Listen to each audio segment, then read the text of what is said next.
இன்றைக்கி நம்ம பார்க்க போகிறது முடி வளர்ச்சிக்கான ஒரு பொடியை பற்றி தான் பார்க்க போகிறோம். இந்த பொடியை நீங்கள் செஞ்சு வச்சு ரெகுலராக சாப்பிட்டுக்கிட்டே வரும்போது உங்களோட முடி நல்லா நீளமாக வளருங்க, கருகருன்னு இருக்கும். இளநரையை நல்லாவே தடுக்கலாம். அதுதான் கருவேப்பிலை பொடி. இந்த கருவேப்பிலை பொடி எப்படி செய்யலாம் அப்படிங்கிறத இந்த வீடியோவில் பார்க்க போகிறோம். நாங்கள் எப்போவுமே ஊருக்கு போனால் இந்த மாதிரி ஃப்ரெஷ்ஷாக இருக்குங்க. எங்கள் ஊரில் வந்து கருவேப்பிலை ஃப்ரெஷ்ஷாக இருக்கும்.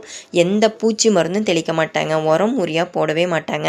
தொழு உரம் போட்டு தான் இந்த கருவேப்பிலை செடியெல்லாம் வளர்ப்பாங்க. அதனால் நான் எப்போ ஊருக்கு போனாலும் கருவேப்பிலை வந்து நிறைய உடச்சிட்டு வந்துடுவாங்க. உடச்சிட்டு வந்து கருவேப்பிலை பொடி செஞ்சு வச்சுப்பேன். 1 மாதம் ஆனாலும் கெட்டு போகாதுங்க. தினமும் சாப்பிடலாம். இந்த 1 மாதம் வரைக்கும் தினமும் சாப்பிடலாம். கமெண்ட்டில் கேட்டிருந்தீங்க நிறைய செய்யணும் அப்படின்னா அளவு சொல்லுங்கக்கா அப்படின்னு கேட்டிருந்தீங்க. நான் வந்து கருவேப்பிலையே 1/4 கிலோ அளவுக்கு எடுத்திருக்கேன். அதை கழுவி சுத்தம் பண்ணி ஃப்ரை பண்ணி எடுத்திருக்கேன். ஃப்ரை பண்ணுறது ஏற்கனவே சொல்லியிருக்கேன் நான் எப்படி ஃப்ரை பண்ணணுன்னு. ஸோ நல்லா எண்ணெயை ஸ்ப்ரே பண்ணி நல்லா ஃப்ரை பண்ணி எடுத்துக்கோங்க. வெயிலில் வச்சு காய வச்சு எடுத்துக்கோங்க. 2 மணி நேரம் 3 மணி நேரம் கருவேப்பிலையை ஃப்ரை பண்ணி வெயிலில் எடுத்து வச்சு காய வச்சுக்கோங்க. 1/4 கிலோ அளவுக்கு நான் சொல்கிறேன். அதாவது 1/4 கிலோ வெயிட் உள்ள கருவேப்பிலைக்கு 100 கிராம் கடலைப்பருப்பு, 100 கிராம் உளுந்தம்பருப்பு, 100 கிராம் தனியா, 2 ஸ்பூன் சீரகம், 2 ஸ்பூன் மிளகு, இதை எல்லாமே நல்லா ரோஸ்ட் பண்ணணுங்க.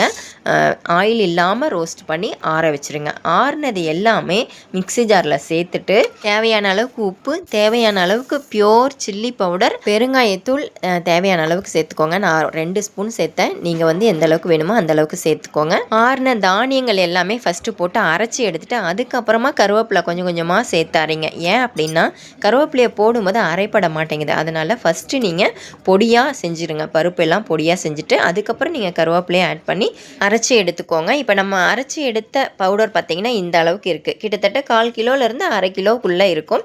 நம்ம இன்க்ரீடியண்ட் எல்லாம் நிறைய சேர்த்துருக்கிறதுனால இந்த அளவுக்கு இருக்குது. ஸோ இந்த மாதிரி செஞ்சு வச்சுக்கிட்டிங்க அப்படின்னா 1 மாதம் வரைக்கும் கெட்டு போகாதுங்க. அவ்வளோ சூப்பராக இருக்கும்.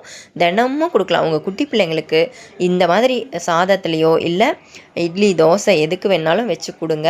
முடி வளர்ச்சி அவ்வளோ நல்லா இருக்குங்க. முடி நல்லா கருகருன்னு இருக்கும். இளநரை வரவே வராது. இந்த மாதிரி நல்லெண்ணெய் ஊற்றி பிணைஞ்சு கொடுங்க. நல்லெண்ணெயும் முடி வளர்ச்சியை தூண்டும்.